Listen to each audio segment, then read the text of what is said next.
Alright, let's play this classic again. Rise and shine, Mr. Freeman. Rise and shine. Not that I wish to imply you have been sleeping on the job.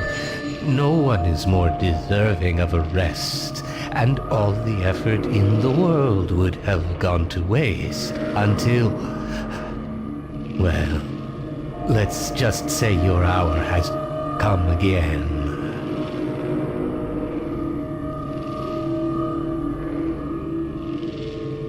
The right man in the wrong place can make all the difference in the world. So wake up, Mr. Freeman. Wake up and smell the ashes.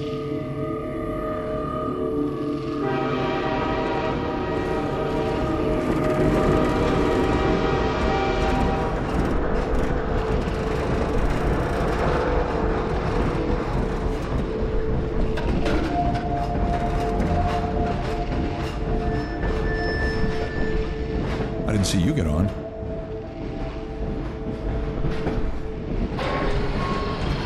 This is my third transfer this year. Well, end of the line. I'm Gabe Newell, and welcome back to Half-Life 2. It's been a long 20 years since its release. In this anniversary update, we've tried to respond to as many of the community's requests as possible. And while this might not be the absolute #1 request from fans, I often hear how much people would like a commentary mode, so we're excited to finally make that happen. Not only was it a challenge to remember many of the details of Half-Life 2's development, but it's not easy to crack open decades-old computer code and wonder what the hell you were thinking way back then. Along with a dev commentary, we've cleaned up a bunch of old bugs and tried to leave things in better shape than we found them. And at least this time, we had the luxury of knowing how things turned out in the end. To listen to a commentary node, put your crosshair over the floating commentary symbol and press your use key. To stop a commentary node, put your crosshair over the rotating node and press the use key again.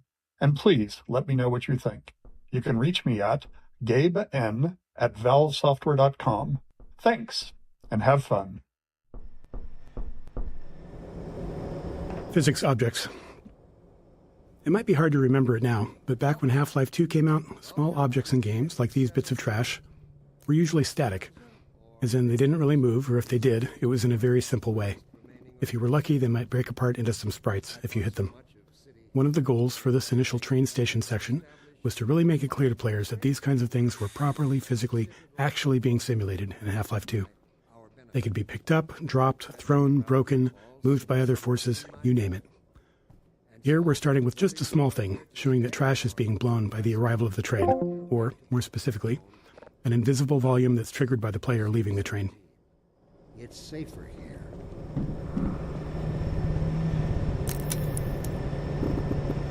Train station.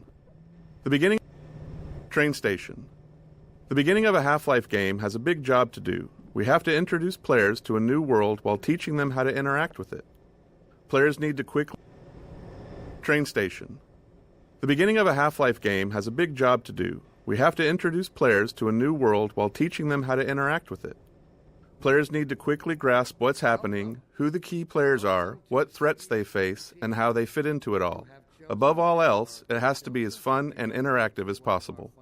Nailing this takes a lot of iteration and playtesting, especially on the small moments that make up a bigger picture of the game. In this section, we'll highlight some key moments, game design problems, and a few playtests where things didn't quite go as planned. Go ahead, go play it yourself. 17, my home. Nobody's stopping. And so, whether you are here... Metro Cop shoving citizens. We've only walked a few feet and we're already got problems to solve. We're introducing the Metro Cop, an enemy that eventually we're going to ask players to kill, and giving you a glimpse of the world they're stepping into. It's a simple, clear moment that shows the relationships between the Metro Cops and citizens, and by extension, the player. At the same time, we decided to reinforce the existence of the core physics simulation, showing the way in which NPCs can casually interact with objects in the world. Seeing something like a suitcase knock into another and dislodge was pretty novel back then. These moments at the train station, where we combined multiple goals, were the most successful. They felt natural, like the game wasn't pausing just to teach you a lesson. Welcome to City 17. You have chosen or been chosen to relocate. Sweeping Vortigaunt. Another key moment of storytelling and another nod to the physics system. Here, we're showing how Vortigaunts fit into this new world, which is a big shift from their Half-Life 1 role as enemies. Like so many moments in Train Station, the Sweeping Vortigaunt came from our constant hunt for ways to show characters interacting naturally with the physics system. Why just tell players Vortigaunts are friendly now, when you can show one casually sweeping the floor and knocking around some simulated objects? Nothing signals, hey, don't shoot me this time around, like someone willing to tidy up. Never thought about that. I don't think I even paid attention. Were you the only ones on that train? Yeah.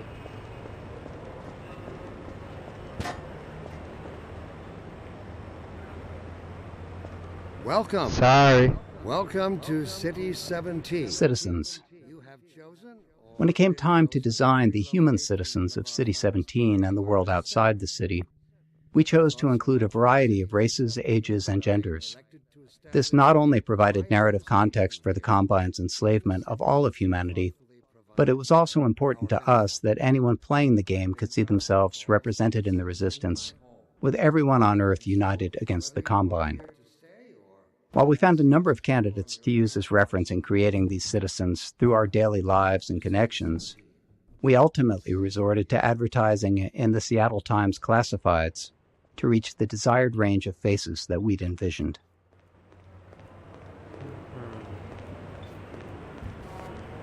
Natural storytelling. To achieve our world-building and storytelling goals throughout the train station, we needed a natural way to deliver dialogue without it feeling too gamey or requiring tutorials. We noticed players often approached NPCs to get a closer look, so we turned that into an opportunity for the NPCs to acknowledge the player and deliver their lines. This kept interactions low-key, which was essential since the citizens aren't exactly too cheerful or lively. The simplicity of this approach also aligned with one of Half-Life's core storytelling goals, making the narrative responsive to the player's interest. Some players want to dig into every detail, while others just want to know what to do next. Giving players control over how much story they want to engage with, without it blocking progress, is a goal we always try to maintain in a Half-Life game. Plus, the less complicated a feature is to implement, the more of it we can include. Early tech planning. Shipping a game always teaches us a lot. We finally get to find out which choices we made were good ones, and which were ones we should do differently next time. So after Half-Life 1, when we sat down to start thinking about what kind of sequel we could build, we had all kinds of player feedback to digest. From it, we tried to build a master list of things that Half-Life 2 was going to focus on. We didn't try to design a specific player experience. Instead, we found it more useful to approach the question from a technological standpoint. Black Mesa's security guards and scientists had worked well. What could we do if we pushed it really, really hard on characters? We liked our interactive storytelling. What could we build that would allow us to do even more of it, and a greater variety? The exploration and interaction with the Black Mesa was compelling to players. Maybe a physics system would allow us to take that further.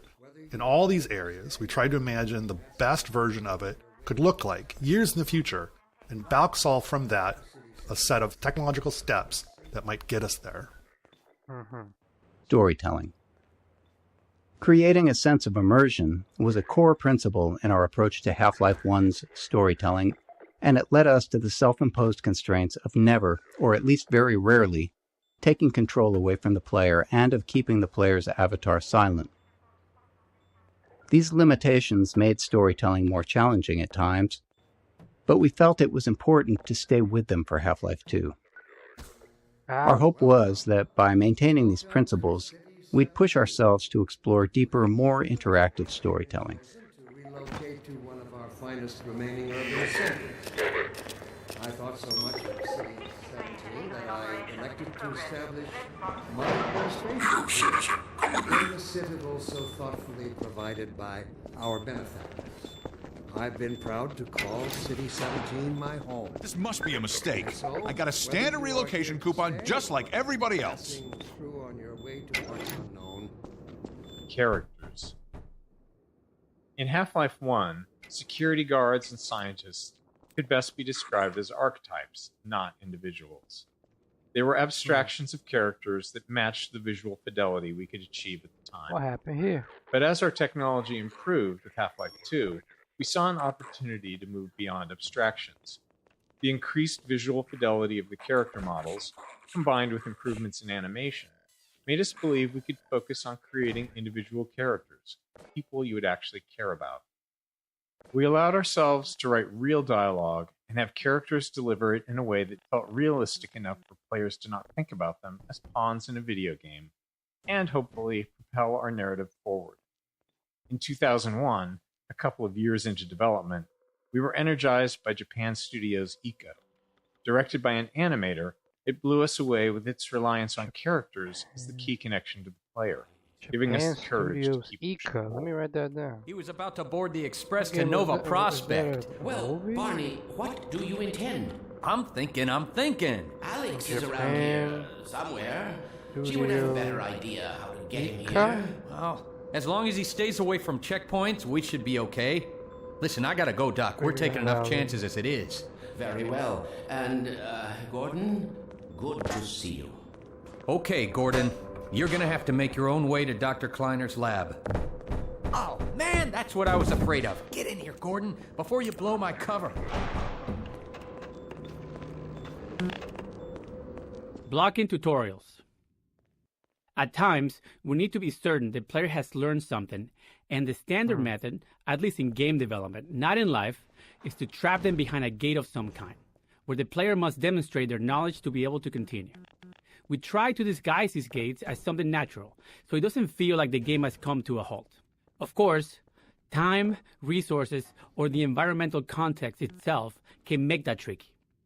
In this case, we needed to teach the players how to move objects, so a simple stacking puzzle seemed like the best solution. We tested more complex designs, but they ended up being less effective at teaching the actual thing we needed the player to learn. Blocking tutorials 2. There are two failures of note in this tutorial. First, players can break it by tossing all the boxes out the window, which is obviously not great. This leaves them stuck and unable to continue, which we consider a game-stopping bug that must be fixed. A clean solution would have been to tweak the window or crate sizes so that the player could fit through but not the crates. The problem was that we really only caught this problem late in development, and making even a simple change like that can have unpredictable game-breaking consequences, and right before launch no less. Also, this issue was purely theoretical. We'd never actually seen players do it. Our playtests of the design space had gone smoothly, with players learning what they needed and moving on. So changing the room's design this late in the game could have disrupted that success in ways that we couldn't foresee. So we opted for a more conservative fix rather than something elegant. If you're curious, try tossing all the boxes out the window and see what happens. I'm really curious. Blocking Tutorials 3. The second failure in this tutorial space is a case of misteaching, where we accidentally teach the player something we didn't intend. This can be hard to avoid without extensive playtesting, since the game is always teaching, even when it's not by design. We cover a more extreme example of this later in Train Station. Some cases of misteaching are critical to fix, like if the player learns the wrong way to use a weapon or interact with a common element of the game. But this one was more subtle. While teaching players to move objects, we also taught them to stack physics objects to escape a space. Normally that's fine, except we don't deploy that puzzle later in the game, and teaching something irrelevant just clutters up their mental toolkit and makes it harder to readily keep useful things in mind later on. Worse, stacking objects to escape the play space become a problem later on, something we had to actively prevent in multiple areas. With so many physics-based objects in the game, blocking this behavior without putting ceilings everywhere wasn't really an option. In the end, we hoped players wouldn't overthink this early lesson, and when playtests showed players getting stuck later on, we made sure not to remind them of it. That is funny. Fall damage. Teaching players how to do things is an essential thing for the game to do. But for them to make confident decisions, they also need to understand the more subtle rules. This small moment covers two of those. First, it shows how far the player can fall without taking damage. Second, it introduces a bit of the game's vocabulary, how the game will communicate with them. Players often worry about taking fall damage, but they also worry about taking a step that they can't take back. So here, a welcoming crate to land on signals that dropping down is safe and it's the way forward. And when the crate breaks, fall damage. Teaching players how to do things is an essential thing for the game to do. But for them to make confident decisions, they also need to understand the more subtle rules. This small moment covers two of those. First, it shows how far the player can fall without taking damage. Second, it introduces a bit of the game's vocabulary, how the game will communicate with them. Players often worry about taking fall damage, but they also worry about taking a step that they can't take back. So here, a welcoming crate to land on signals that dropping down is safe and it's the way forward. Pick up that And when the crate breaks, it reinforces the physics tutorial. simulation, and is likely the first time players will see that larger objects can be broken apart. Pick up that can. Contextualizing tutorials, creating a story scenario in which they happen, Where's the can? lets us do more than just stop the game to teach players something. We get to add narrative value to the moment. Here, teaching the player how to throw objects is combined with a narrative setup that gives them a choice in how to respond. After watching the Metro cops casually abuse citizens, it felt right to put the player in a similar position next. If they had opinions on how the citizens should have reacted, now they get to express them. Bro? Playtesting showed most players either complied or refused the request to pick up the can, but some tried to avoid the confrontation entirely. Others would comply initially, then retaliate after feeling humiliated. By keeping the moment relatively constrained, in both terms of player actions and the space itself, we could generally react appropriately to whatever choice they made. This is Flashman 6342 right here. Instinct was our mother when we were an infant species. Instinct coddled us and kept us safe. Playtesting. Playtesting is a core part of how we make games. We can never fully predict how players will respond or what they'll take away from what we've built. So we test to learn and hopefully improve. During a playtest, we don't guide or talk to the player, even if they're stuck, as it's extremely unlikely that we'll be sitting there next to the player once the game ships. Our goal is for testers to forget that they're playtesting altogether and play as if they're at home. Any interruptions risk skewing the data, so we only step in if there's a bug that's blocking progress, or more rarely, if their behavior is so confusing that we need to understand what they're thinking. Inflict a fatal injury on our species. Instinct creates its own presence. Early in a Half-Life game, one of our goals is to make promises to the player, giving them a sense of what to expect later on. From movies to TV shows and books, all great entertainment does this in some way, and video games are no different. The promises in a Half-Life game can take different forms. Some are simple, like offering just a glimpse of something intriguing. Man, these Others graphics are more layered, old, man. like the interactions with Metro cops. By putting the player in a powerless position against them, we set the stage for that future moment when they can finally get to retaliate. The Citadel. We wanted the player's first view of City 17 to highlight the Citadel and its dominance over the city, representing the Combine's complete and total power over humanity. It also needed to serve as a clear goal. Even at the start, you can see where your journey ends. But despite its massive size, playtesters often missed it. A player's sense of depth and scale can be tricky on a computer monitor. Old. If you've played any games in VR, you'll likely have noticed that scale feels more natural. Anyway, in this case, the Citadel's position above the player didn't help things either, which may be because FPS games train players to focus straight ahead or down at their feet. To improve the chances of players taking in the Citadel, we added birds flying towards the structure. A subtle trick we've found helps guide the player's view. Ropes. One of the things we noticed in all of the reference images that we gathered for City 17 was that there were cables and wires everywhere, and that they were a large part of the high-frequency detail in view. We loved the look of these older European cities enmeshed in the haphazard web of modern life.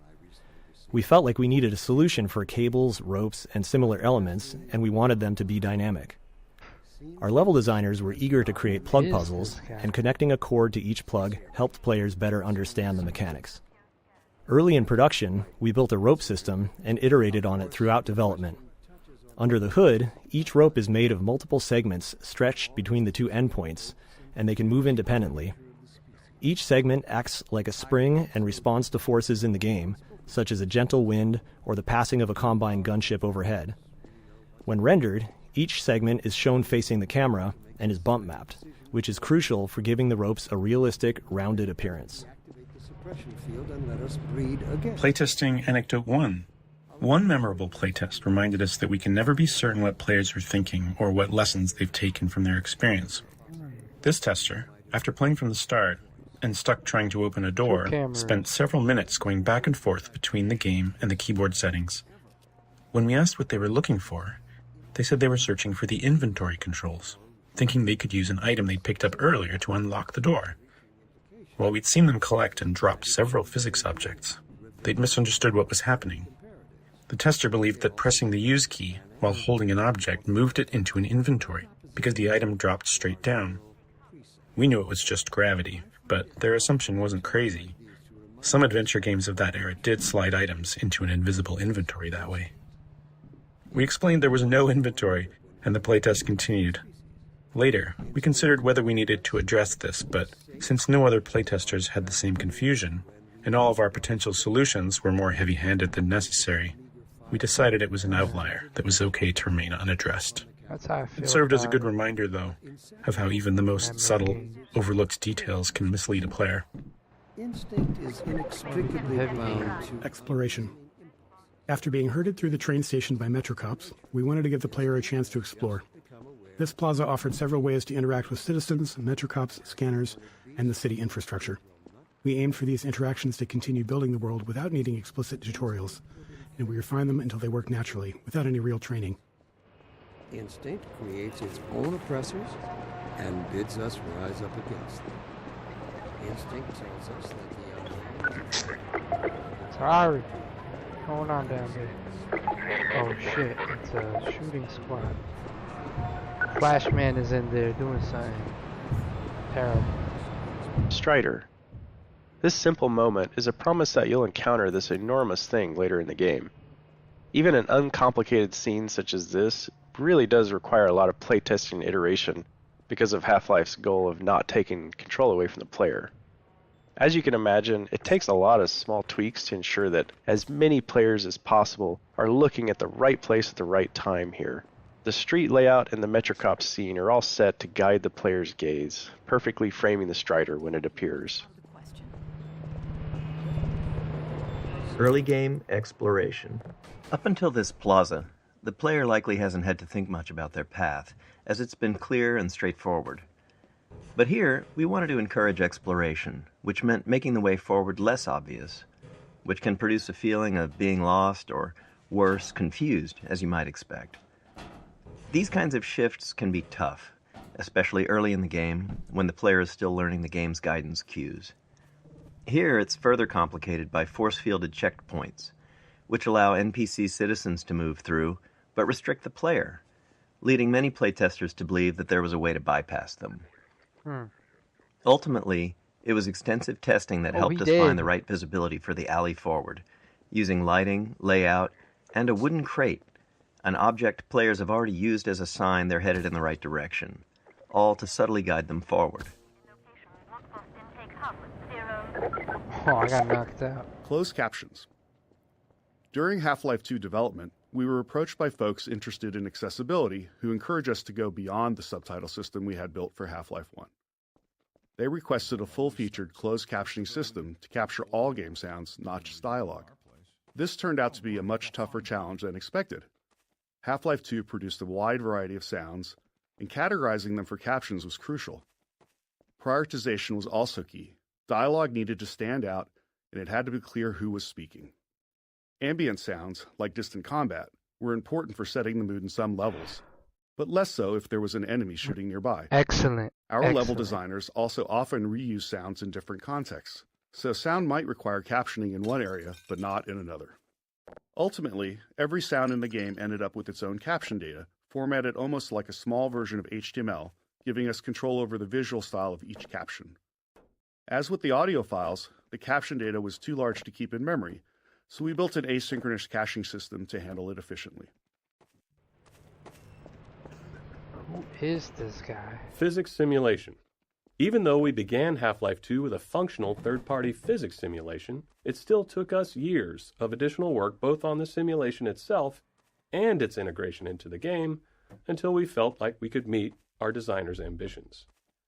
Maintaining a shippable level of quality and performance was something we knew would be a challenge along the way, but the more subtle issue was actually figuring out what to simulate and to what extent. We can't simulate everything, and even if we could, there are game design reasons why the experience is better when we don't. In many cases, we deliberately bend the simulation to improve the player's experience. These adjustments usually go unnoticed because they align with player intentions.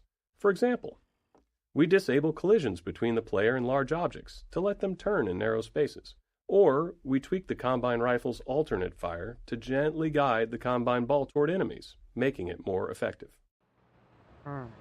Crate Baby. This small baby doll has a long legacy. During the long months of internal testing, some of the team turned it into a challenge, a way to make the 47th playthrough of a game a bit more fun. They'd place the doll inside of a nearby blue crate and see how far they could carry it throughout the game. After Half-Life 2 launched, the community started carrying Crate Baby as well, adding their own stories and rules to the mix.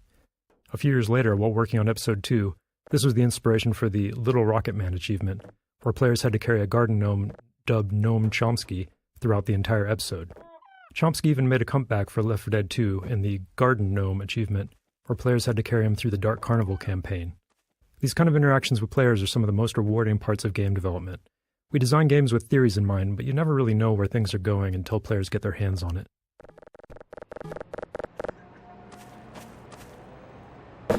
What the? Hey, rigid body physics. Physics Simulation 2. Areas where game design or other constraints impacted the physical simulation often required extra tuning to keep the simulation from blowing up. As an example, early on we experimented with increasing the simulation on the player entity, which is to say, make player movement much more a part of the physical simulation of the world. We knew this might make movement feel less precise, but hoped it could lead to some novel experiences. However, after tuning the movement to match the less simulated version, we hit a major problem. The physical force needed for the player to move at their usual speed was so high that simply running into other simulated objects could result in death from the impact. We iterated on it, but ultimately couldn't find a solution we liked, and reverted to the less simulated movement. However, this wasn't exactly the easier path. It introduced new challenges with how the less simulated player interacted with the more simulated objects in the game. But it did allow us to deliver the precise movement experience we wanted. Makes sense, makes sense. Playground. When we discussed ways to highlight our physics simulation around the city environment, a playground felt like the natural fit. And for players paying attention to Dr. Breen, it's also a reminder of the cost of humanity's surrender to the Combine. We chose a few playground structures with interesting physics potential and began tuning them. Even with the advanced physics simulation we had at the time, setups like this always required hand tuning, as we had fully simulated objects interacting with non- or partially simulated ones, such as the player or static world geometry. It might be easy to assume that a simulation can carry a lot of the load of implementation, but even now, 20 years later, that is rarely the case. Back when we were working on the playground, late in development on the game, we couldn't get the friction on the slide to feel right, so we decided to break the ladder so the player couldn't get up there. However, you still can just walk right up the front. As is commonly the case, you, the player, get the last laugh on us.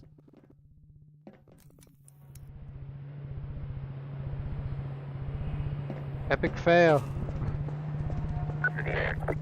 What's in there? What's... oh. Did I miss a bubble?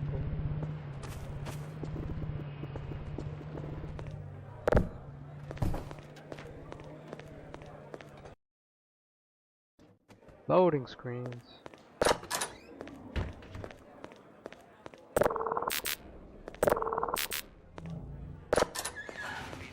Materials and shaders. Half-Life 2 came out in the midst of a significant shift in 3D graphics, where the industry moved from textures to materials and shaders. In Half-Life 1, every surface had a texture, essentially an image wrapped onto the polygons of the surface. But by Half-Life 2, just 5 years later, every surface had both a material and a shader. The shader was a lump of code that customized how the surface was rendered. The material defined properties for how the surface behaved physically and how it responded to gameplay features. It also held references to textures and other parameters for the shader to use for rendering. As a result, artists and designers had much more control over how things looked and behaved. However, this came with a trade-off. Half-Life 1 could run on a computer with only a CPU, but Half-Life 2 required a GPU because the computations needed for materials and shaders were specifically designed for GPU hardware. The refracting glass door here is a clear example of a custom shader, but every surface in the scene is actually running a shader of some kind. Cube maps. With the addition of materials and shaders, we needed a solution for reflective surfaces like glass and steel. These surfaces had to know what to reflect, but in 2003 we couldn't do any of that rendering in real time. So we developed the cube map system for pre-computed reflections. They invented a cube map is a set of 6 images on the inside of a cube, capturing the environment in every direction, like a panoramic photo that surrounds you on all sides. Level designers placed invisible marker entities throughout the levels, and during map compilation, we generate a cube map at each marker. Then, during gameplay, when rendering a reflective surface, we locate the nearest pre-computed cube map to create the reflection. Wow. Field of view. In Half-Life 1, we used a 90-degree field of view, or FOV, which was fairly standard for first-person shooters at the time. But during Half-Life 2's development, we grew unhappy with it. With our game's focus on characters, we'd put extensive effort into detailed facial and body animations. But the 90-degree FOV just didn't allow players to get close enough to fully appreciate that detail. So we began experimenting with a tighter FOV, and ultimately landed on 75 degrees. It took some adjustment for both us and players, and it required an additional FOV for view models, which are the player's weapon, held at the bottom of the screen. Their models were originally built with 90 degrees in mind, so they looked distorted at 75. But this change succeeded in doing what we wanted, putting our characters front and center in the game. 75. Reference maps. As our characters grew more lifelike between Half-Life 1 and Half-Life 2, we wanted the game world to feel equally realistic. In Half-Life 1, the limitations of first-person games often made it easier to lean on stylized or abstracted environments. But with Half-Life 2, we set out to create a setting that felt grounded in reality, which meant focusing on a lot of small details we hadn't before. One of our main steps was creating reference maps to standardize how we'd map real-world proportions into the game. These maps establish details like wall and door dimensions, doorknob heights, interior lighting, furniture scale, and the general scale of common objects. We created standardized textures for level designers, complete with scale and lighting values. The layouts would be consistent from the start. Besides setting up the physical world, these reference maps defined how the player would move through it, how high they could jump, how low they could duck, and the size of spaces like vents. Using these maps as foundation, we were able to keep our world geometry consistent and ensure realistically sized spaces across the game. Missing material. Early on in developing our low-level graphics code, we realized it would be difficult to spot polygons that weren't rendering due to a missing texture. When this happened, you typically just see black where the polygon should be, which could easily go unnoticed in darker scenes. To catch this bug more reliably, we created an error texture that would be visually unmistakable and generated automatically whenever a texture failed to load. This gave rise to the now iconic purple and black checkerboard texture, which has since taken on a life of its own well beyond Half-Life 2. Yeah, I missed what the other guy... Wait, I missed what that other guy said.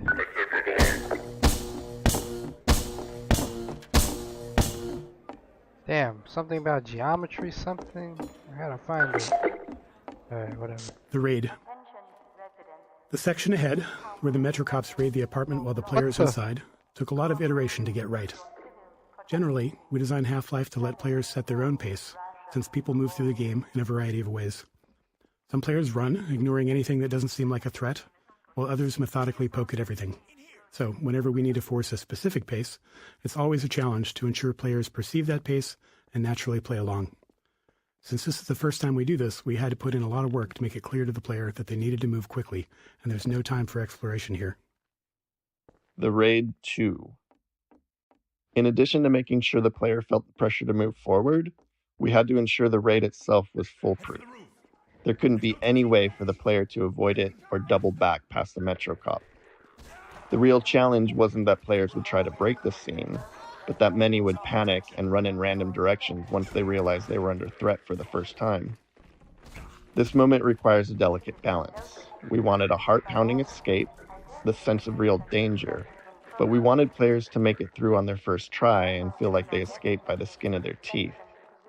To achieve this, we kept the path ahead clear and reminiscent to the one they had just taken through the previous floor.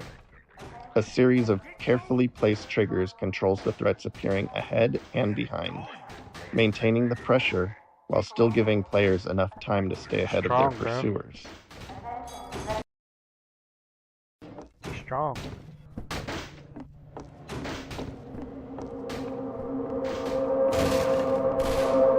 Oh man, the sound design though.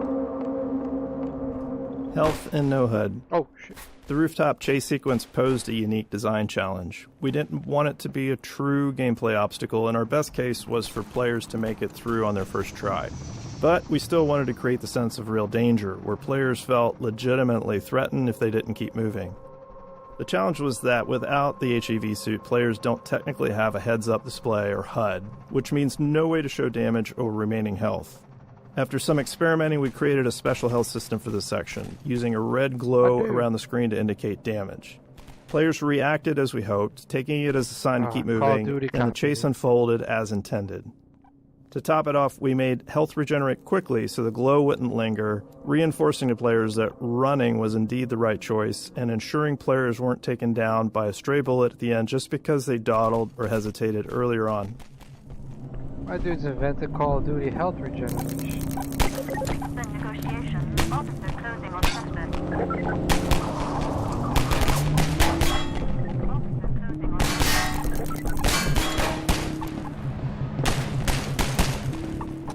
Playtesting Anecdote 2. In the upcoming section, we needed the player to be knocked down so Alex could save them. With limited time and resources, we simplified the encounter as much as possible, reusing existing systems and letting it play out like a normal combat sequence, with a custom event triggered when the player died. After a few playtests to fine-tune the timing, we moved on. But as we got close to shipping, we encountered a problem with a playtester who quick-saved constantly and immediately hit quick-load whenever they thought they'd failed. When a Metro Cop hit them, they quick-loaded before Alex could step in, repeating this more than 10 times before we asked them to stop. Freeman, I presume. At this stage of development, in the final bug-fixing phase, we had to limit ourselves to fixing only game-breaking issues, since even small changes could risk breaking something more important. Damn, girl. Knowing this was a rare edge case, because most players had no trouble, we made a few conservative changes. We shortened the delay between the knockdown and Alex's first line, and changed the fade-out color to white instead of black, which wasn't ultimately that useful since players hadn't died enough yet to associate black with death. We considered disabling quick load for the few seconds that the scene plays out, but we were worried that could introduce a bug where quick load became disabled permanently. Alex. Nailing Alex's design was a big challenge. We wanted the player to both respect and care for her. Saving Eli was a key player goal midway through the game, and we knew that getting players to care about that goal would be easier if they also cared about Alex and her relationship with her father.